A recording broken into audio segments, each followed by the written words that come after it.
Hello, everyone. Welcome back to Corner Office Chats with Maureen and Alexis.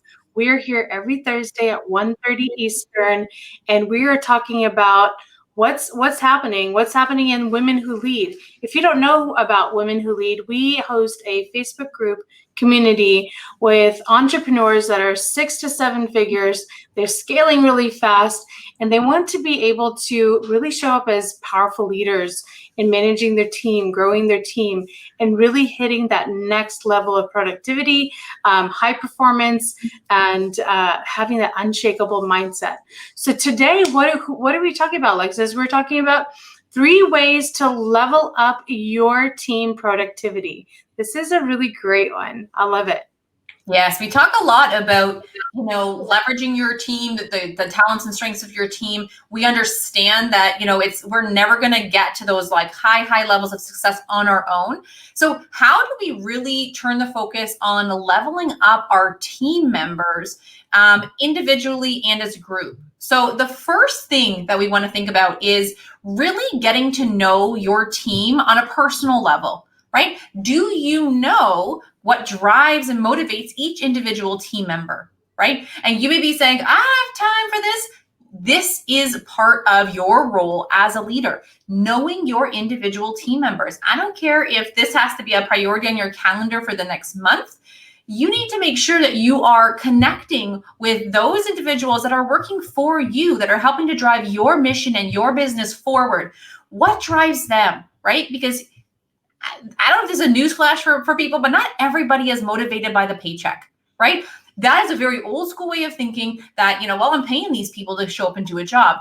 That doesn't cut it anymore, right? We're motivated by so many more things. And what motivates one person to really do their best is very different than what's going to motivate somebody else. Some people love that recognition in front of like the team. Others like the quiet recognition behind closed doors. So who on your team is motivated by what, and how do you tap into that and really connect with your team members to help individually and collectively raise up that productivity level?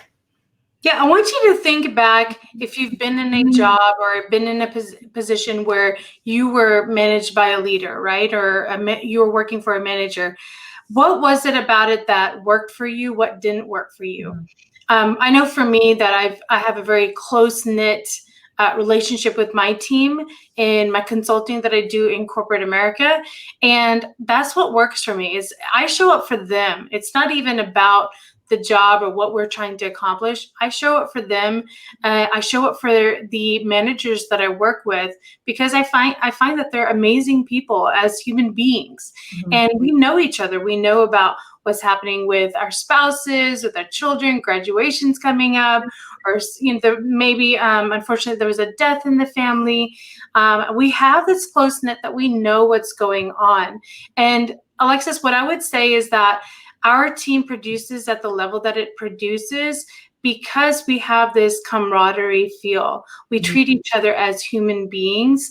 And when people are going through anything, everyone is always ready to step up and help each other. And that's why I think for every leader, it's to build that culture of, getting to know your team on a personal level. And I mean, you can do the personal, but also making sure that you're staying focused on business. But you can say, you know what? I love my manager would always say, so let's get to the most important things. How was your weekend? I love it when he says that because it makes me feel important, that it matters to him how my weekend went. And it builds this little sense of connection there.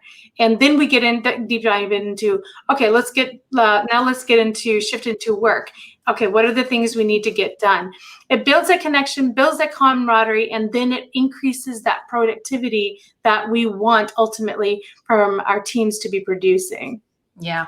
And this is something I am so passionate about, and I can talk about 24/7 is like company culture and like team building and relationship building, because I've been fortunate enough to be in jobs where I had amazing leaders, I had amazing managers who I felt really connected with me individually, and then I had ones where not to say they weren't a great leader, but they had one way of managing every person on the team, and that worked for some and it didn't work for others. And I kind of realized this very early on in my career. And I just made a point of, whenever I was in a leadership role, understanding that my leadership style had to be flexible. So the way I talk to one person on my team is going to be different than the way I talk to somebody else. The way I manage and the way I support one person is going to be different than somebody else. And so when you understand the gravity of what this can do for your team morale, it is a game changer in your leadership style or in your personality as a leader,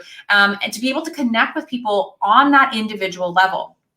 You know, when we were starting to build an ad to our team, I created a form, and there was a section on it that just asked like fun questions, you know, Coke or Pepsi, you know, heels or sneakers, or, you know, those types of questions, because it's important to me to really understand who you are. If you're going to be working and serving, you know, mine and Marine's, our collective mission, and working towards the goals that we're working towards, I want to know you, and I want to make sure that I can support you in the ways that you need.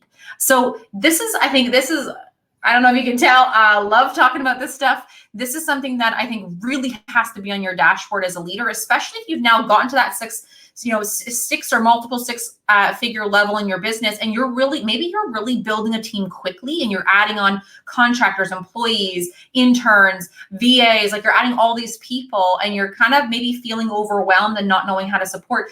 It should be something on your calendar. You know, when I was working in an office, there were certain days a week where the first 30 to 45 minutes of that day, I spent walking around the campus, popping my head into the classroom, going into the lunchroom, touching base with the IT staff. You know, everybody that I was responsible for leading, I made a point. It was on my calendar. Nothing else was scheduled, but getting to know somebody or a few people a little bit more intimately during that week.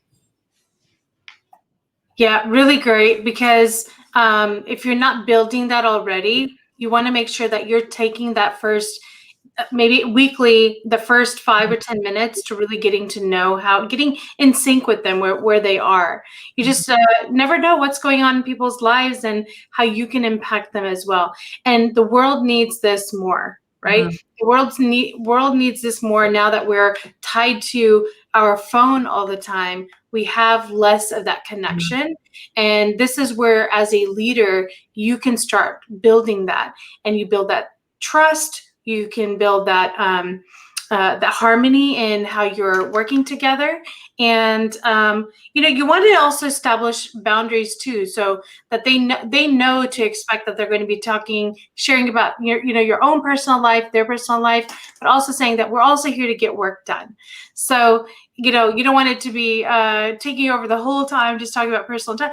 Sometimes it happens. Sometimes it is needed. If somebody's going through something, they said, put everything else aside. How can we work on what's going on here with you? How can I support you?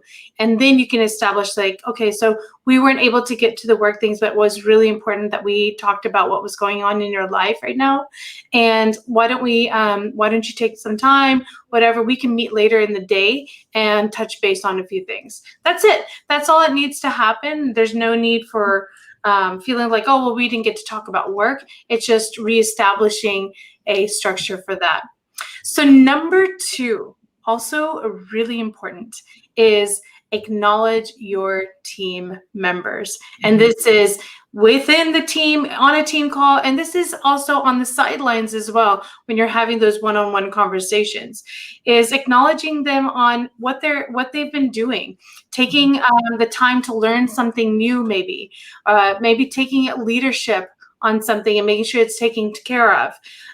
You know, acknowledging them for even just showing up. They're having a hard day, but they still showed up, because you never know what people are going through in their lives. And just saying, you know what, I know that you're going through a lot right now, but you're still showing up every day. And I acknowledge you for that, because you are taking the time to make sure your energy is up, that you know that you've got a team here that counts on you, and you're taking leadership in yourself to make sure that you show up. Yeah. And acknowledging, like you said, it's not always just that, oh, great job or great job on that project. It's actually looking for opportunities to acknowledge your team members, because sometimes you get into that kind of head down mentality of like all the things you have to accomplish. And, maybe they're not doing these, earth shattering projects, but they're still showing up with a positive attitude. They're still showing up despite it being still a challenging climate out there. They're, they've taken on tasks that they're not familiar with, and they have had to learn a whole new skill set. Maybe they're just that person that brings that positive energy, that tells the joke in the team meeting every day and keeps people kind of their spirits up.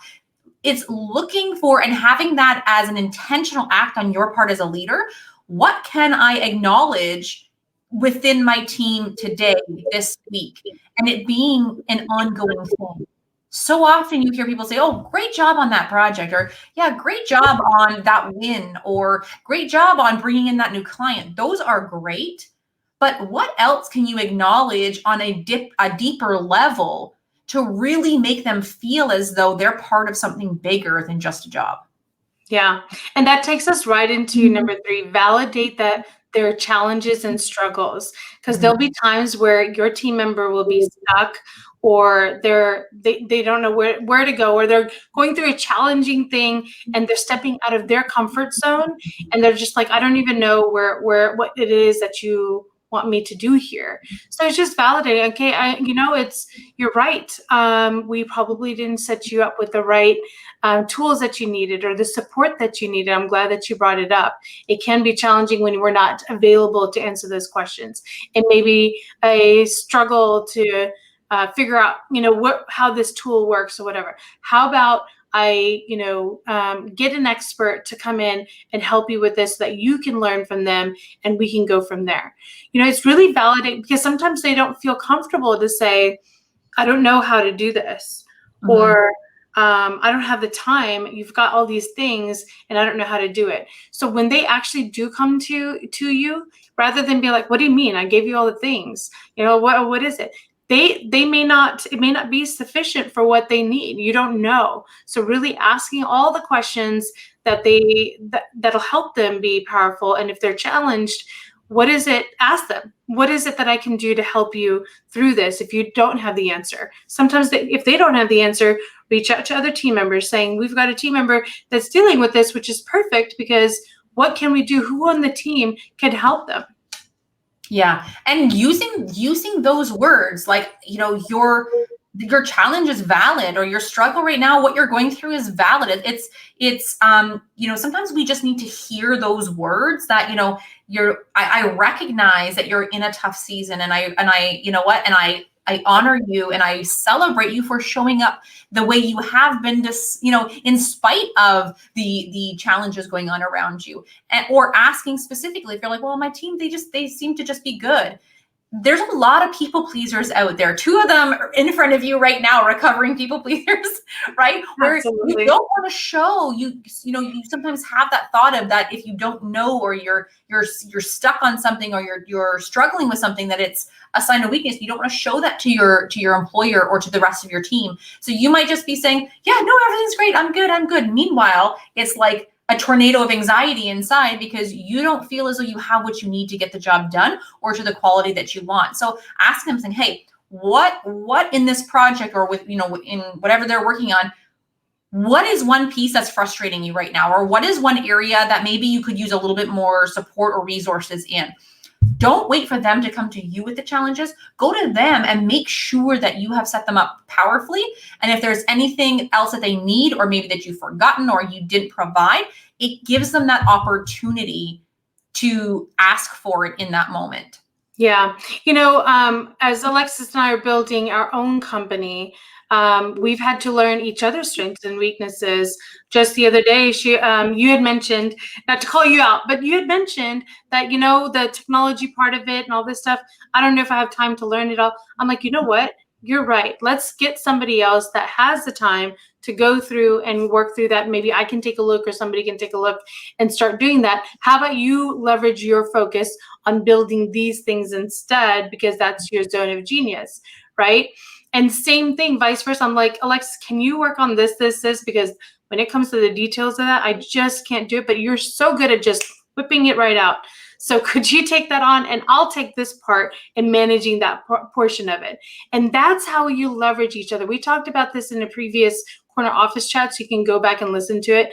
But how do you leverage your team so that when you are struggling in those, you're in that challenge or that struggle, you can validate, yes, I'm stuck here, and I'm going to go to my team member and see if they can help me. Or I'm going to ask my manager how they, I don't know what I'm supposed to do here, or I've gotten to this point, but I've hit a roadblock. What do I do next? Right? So really important for not only acknowledging your team members when they're hit that challenge or that struggle and coaching them through it, but making sure that they know that when they come to you, that you're going to validate it and then help them together. You can come up with a plan that will work better, right?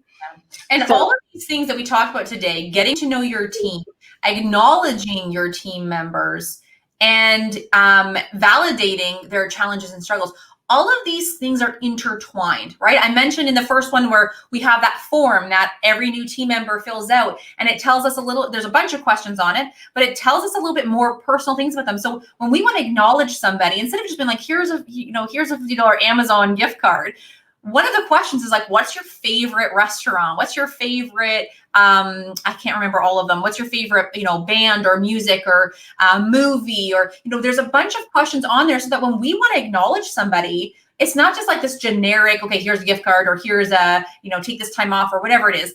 We specifically get personal with those individuals, and send them a Cheesecake Factory gift card, something that we know they're going to love, and it's a little bit more personal, and it means so much more to them because we've taken the time to already get to know them. So when it comes to acknowledging them, it's like we're hitting that next level of acknowledgement. Yes, absolutely. So really great. We covered, get to know your team. We covered acknowledging your team member, and we also covered validate their challenges and struggles. So take this on this week and let us know, how did it work? Which one are you going to start applying, or which one are you already applying? Let us know. We'd like to know if these tips are helpful for you, and which one are you going to take on. Now, if you enjoy our Corner Office chats and love being on with us when we're live, then make sure you text GSC to 404-737-3299, and we will make sure that you get text reminders of when we're going to be live. You can click on that link on your text on your phone, and you can join us live immediately. And if you want to speak to us or just have a quick connect call, or you just love what we're sharing and you want to learn more about what all you can get from us, then book a call. Or if you've got questions, those deep questions that you want to ask, then go to bit.ly/GSC meet and book a quick call with us. We love meeting each and every one of you. Come join our Facebook group, Women Who Lead, and be a part of our community. All right. Thank you, everyone. That's the end of today's Corner Office Chats. Now go be productive with your team. Yes. Bye, everyone. Take care, guys.